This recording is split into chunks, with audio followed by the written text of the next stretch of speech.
सभी का स्वागत है आज के इस लेक्चर में, जिसमें हम लोग देखेंगे कि एक चार्ज की प्लेन शीट यानी इंसुलेटर शीट पर अगर हम चार्ज दे दें तो, और अगर मेटल की यानी कंडक्टर शीट पर चार्ज दे दें तो उस शीट के कारण या सेट ऑफ शीट्स के कारण किसी पॉइंट पर इलेक्ट्रिक फील्ड या पोटेंशियल की क्या वैल्यू होगी। तो शुरू करते हैं आज का लेक्चर। पहले हम लोग इनफाइनाइट शीट यानी एक इंसुलेटर शीट जैसे माइका हो गया, पेपर हो गया, उसके ऊपर हमने एक ए एरिया का एक पेपर की शीट मान लीजिए ली हुई है और उसके एक सरफेस पर कितना चार्ज दिया हुआ है, क्यू चार्ज। तो उसकी सरफेस चार्ज डेंसिटी कितनी आ जाएगी, चार्ज अपॉन एरिया। ठीक है, अगर आपने इसके दोनों तरफ चार्ज दिया हुआ है तो एक सामने वाली शीट और एक पीछे वाला सरफेस, जैसे सरफेस टेंशन में दो अलग अलग इंडिपेंडेंट सरफेस बिहेव करते हैं, वैसे एक शीट आगे वाला सरफेस बिहेव करेगा और दूसरी, यानी वो कॉम्बिनेशन ऑफ टू शीट्स हो जाएगा। तो यहां पर हम लोग एक ही शीट के कारण निकाल रहे हैं, तो इस एक छोटा सा एरिया हम लोग ले रहे हैं। तो देखो इसमें होगा क्या कि इस शीट के कारण, जैसे मान लीजिए कि ये एक पेपर की शीट है, ये पेपर की शीट है और हमने क्या किया कि इस वाले सरफेस पर चार्ज दिया है, तो इलेक्ट्रिक फील्ड लाइंस इधर बाहर की तरफ निकलेंगी और इधर पीछे की तरफ निकलेंगी। तो अब हम क्या करते हैं, इसके एक छोटे से एरिया से ऐसे ये एक सिलेंड्रिकल गॉसियन सरफेस रहेगा जिसका मिड पॉइंट ये शीट रहेगी, है ना, ताकि इस शीट से जितनी दूरी पर इधर उतनी ही दूरी पर इधर हम क्या करें, इलेक्ट्रिक फील्ड फाइंड करें, क्योंकि दोनों तरफ जो है सिमेट्री से इलेक्ट्रिक फील्ड की वैल्यू क्या आएगी, सेम आएगी। क्यों? क्योंकि इलेक्ट्रिक फील्ड पोजीशन पे डिपेंड करती है। तो जब चार्ज से दूरी सेम रहेगी तो ये माना जा सकता है कि इलेक्ट्रिक फील्ड की वैल्यू लगभग सेम आएगी। तो हम लोग क्या करते हैं कि इसका एक छोटा सा एरिया डीए लेते हैं और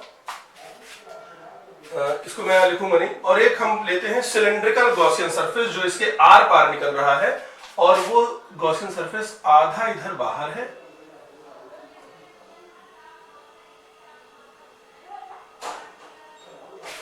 और आधा इसके अंदर है।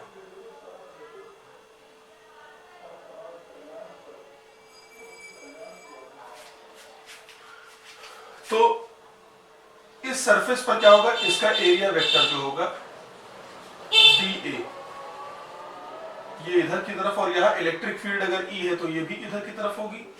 ऐसे ही इसका जो एरिया वेक्टर होगा ये dA, क्योंकि सेम है तो dA हो जाएगा, और इलेक्ट्रिक फील्ड इधर की तरफ होगी। और इसका जो कर्व्ड सरफेस एरिया है, इसका एरिया वेक्टर dA1 ऊपर की तरफ होगा और इलेक्ट्रिक फील्ड किधर होगी, इधर की तरफ, यानी इसमें 90 डिग्री का एंगल होगा। कितने का एंगल होगा, 90 डिग्री का। तो अगर इससे, तो let us right d phi e, तो कुछ फ्लक्स इससे, कुछ फ्लक्स इससे और कुछ फ्लक्स इससे, ये हो जाएगा हमारा d phi 1 plus d phi 2 plus d phi 3। इसको आगे सॉल्व करते हैं, ये हो जाएगा हमारा vector E dot dA plus vector E dot dA plus vector E dot dA1। ये क्या हो जाएगा, यहां पर E और dA सेम डायरेक्शन में है, यहां भी E dA सेम डायरेक्शन में है, 0 डिग्री और यहां 90 डिग्री। तो ये वाला पोर्शन क्या हो जाएगा, 0 हो जाएगा cos 90, क्योंकि A डॉट भी क्या होगा, A भी cos थीटा। तो ये हो जाएगा E dA plus E dA plus E dA cos 90, ये टर्म 0, यानी d phi e जो आपका बनेगा, ये हो जाएगा 2 टाइम्स ऑफ E dA। ये हमारा इक्वेशन नंबर हुआ 2। अब क्या करें, टोटल फ्लक्स के लिए इसको इंटीग्रेट कर दें, तो since phi e is equal to क्या हो जाएगा, इंटीग्रेशन d phi e, तो 2e क्लोज इंटीग्रल dA। तो यहां पर क्लोज लगाया ना लगाया, क्योंकि तो एक ओपन शीट है हमारी। तो यहां पर देखो क्या, ये जो dA ये लिया है ना, ये बढ़ेगा तो कितना हो सकता है, सारे dA जोड़ देंगे तो ये पूरी शीट का एरिया आ जाएगा, यानी इंटीग्रल dA किसके बराबर आ जाएगा, A के बराबर। तो ये कितना हो गया हमारा 2EA, इक्वेशन नंबर 3। और यूजिंग गॉस थ्योरम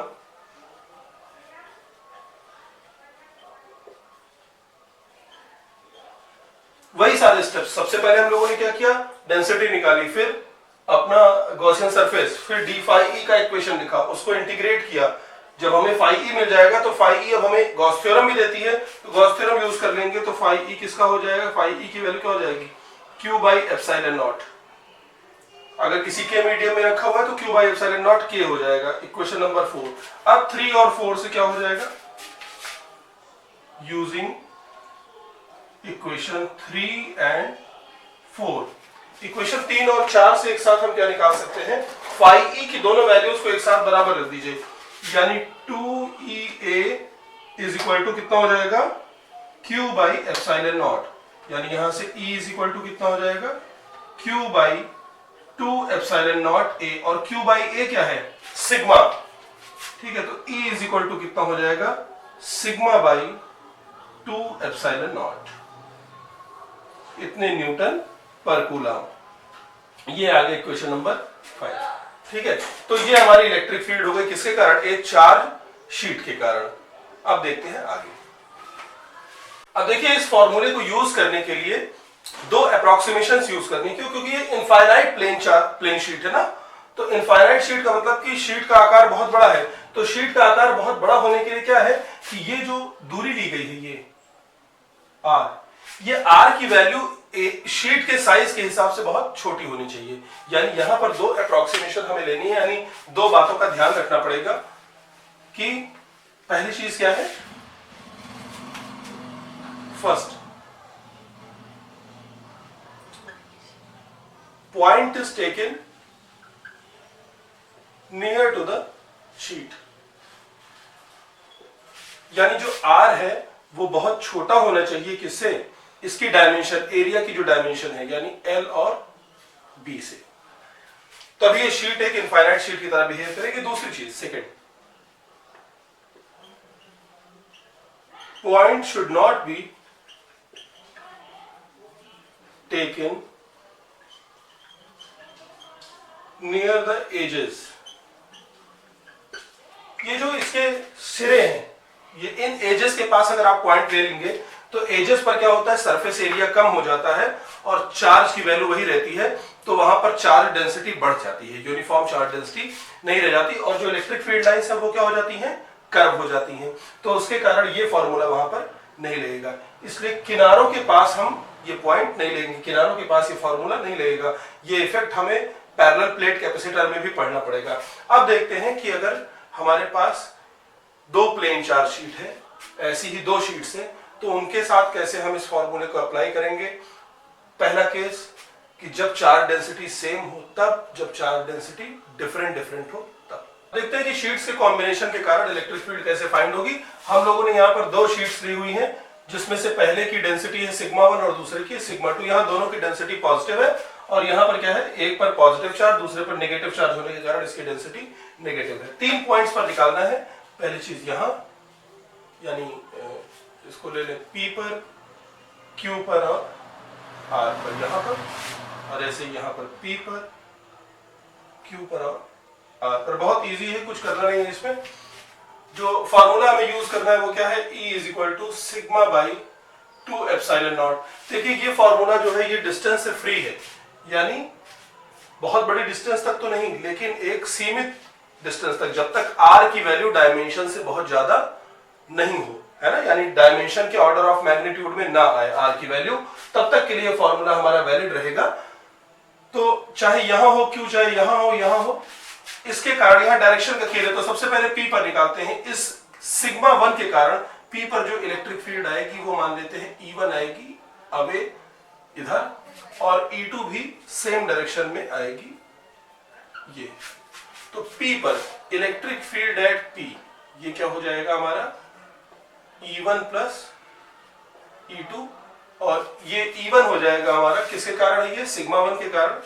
तो ये हो जाएगा sigma 1 upon 2 epsilon not plus sigma 2 upon 2 epsilon not, यानी EP कितना हो जाएगा,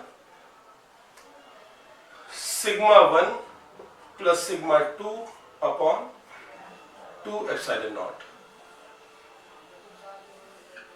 इतने न्यूटन पर कूलम। ये कोई क्वेश्चन नंबर हमारा 6 बन जाएगा, 6 ए बना लीजिए। अब अगर ये सिग्मा 1 सिग्मा 2 सेम हो, if sigma 1 and sigma 2 is equal to, ये कोई वैल्यू है सिग्मा, तो हो जाएगा सिग्मा प्लस सिग्मा यानी 2 सिग्मा। तब देखिए ईपी कितने के बराबर आ जाएगा, ईपी हो जाएगा हमारा सिग्मा अपॉन एप्सिलॉन नॉट, क्योंकि 2/2 कैंसिल हो जाएगा और ये हो जाएगा हमारा, ठीक है, इतने न्यूटन पर कूलम। तो इसको ये फॉर्मूले रखने नहीं है, इनका केवल यूज देखना है, फॉर्मूला में बेसिक यही यूज करना है। 6b हो गया।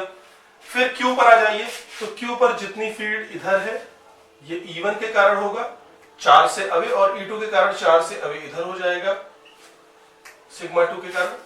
और यहां पर देखिए आ जाएगा, ये हमारा A पॉइंट था, अब हम B निकालते हैं। EQ जो होगा ये हमारा E1 माइनस E2 हो जाएगा, क्योंकि दोनों अपोजिट डायरेक्शन में है। और ये इसको सॉल्व करेंगे तो आ जाएगा sigma 1 minus sigma 2 upon 2 epsilon not, ये हो जाएगा। अब अगर सिग्मा 1 सिग्मा 2 क्या है, सेम है, इक्वल है, तो यहां पर इसके बीच में फील्ड क्या हो जाएगी, जीरो। किसी भी पॉइंट पर हम देखेंगे तो फील्ड जीरो हो जाएगी। तो ये हो गया हमारा EQ का expression, sigma 1 minus sigma 2 upon 2 epsilon not, and for same या for sigma 1 is equal to sigma 2 is equal to sigma E at Q कितना हो जाएगा, सिग्मा माइनस सिग्मा 0, यानी बीच में इलेक्ट्रिक फील्ड कुछ नहीं होगा। ऐसे R पर निकाल सकते हैं, इस सिग्मा 2 के कारण E2 इधर और सिग्मा 1 के कारण E1 इधर, ये फिर से यही आ जाएगा, यही वाला फॉर्मूला, यानी ये ER भी यही होगा हमारा। बस क्या है, डायरेक्शन का फर्क रहेगा, है ना। इसकी डायरेक्शन जिधर है, इसकी डायरेक्शन उसकी उल्टी होगी, क्योंकि यहां पर देखिए डायरेक्शन इस तरफ है और यहां डायरेक्शन इस तरफ है। तो मैग्नीट्यूड में दोनों सेम होंगे, लेकिन डायरेक्शन क्या होगी, डिफरेंट होगी। तो ये हमारा आ गया सिग्मा 1 और सिग्मा 2 के कारण जब दोनों क्या हो, पॉजिटिवली चार्ज, यानी यहां पर इलेक्ट्रिक फील्ड 2 टाइम्स होगी, यहां पर भी इलेक्ट्रिक फील्ड 2 टाइम्स होगी, और यहां पर इलेक्ट्रिक फील्ड क्या होगी, 0। अब देखते हैं वो केस जिसमें हमारी जो चार प्लेट्स हैं वो कैसी हैं, unlike opposite charge, oppositely charge है, ठीक है। तो इसको आप वीडियो पॉज करके नोट कर लीजिए। चलते हैं अगले केस की तरफ। अब इसमें देखिए क्या है, यहां पर P पर E1 तो इधर होगा, लेकिन E2 जो निगेटिव चार्ज है वो प्लेट की तरफ होगा। तो यहां पर देखिए फर्स्ट केस है हमारा EP, EP is equal to हो जाएगा E1 माइनस E2, यानी EP बराबर हो जाएगा, वैल्यू पुट करने के बाद जैसे भी आपने लिखा था, sigma 1 minus sigma 2 by 2 epsilon not, ठीक है। ये हो जाएगा 7A। अब क्या है कि if sigma 1 and sigma 2 equal हो सिग्मा के, तो EP क्या हो जाएगा, 0। ऐसे यहां डिस्कस कर लेते हैं। देखिए जो R पर इस वाले के कारण E2 इधर होगा, और पॉजिटिव के कारण E1 किधर होगा, आगे की तरफ होगा। यहां पर भी यही फॉर्मूला बनेगा, यानी ER की भी यही वैल्यू हो जाएगी।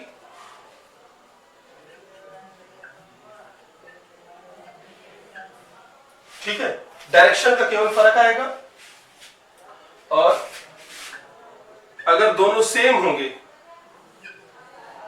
सिग्मा 1 और सिग्मा 2 दोनों क्या होंगे, अगर सेम होंगे, तो यहां पर भी क्या हो जाएगी, फील्ड 0 आएगी, और यहां पर भी फील्ड कितनी आएगी, 0। बीच में देखना है तो यहां पर इस पॉजिटिव चार्ज के कारण E1 इस डायरेक्शन में आएगा और E2 इस डायरेक्शन में आएगा। सॉरी, E2 भी क्या होगा, प्लेट की तरफ।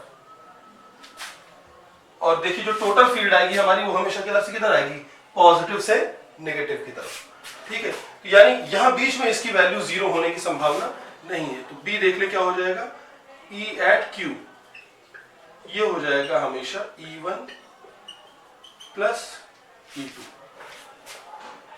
कितना हो जाएगा, E1 प्लस E2।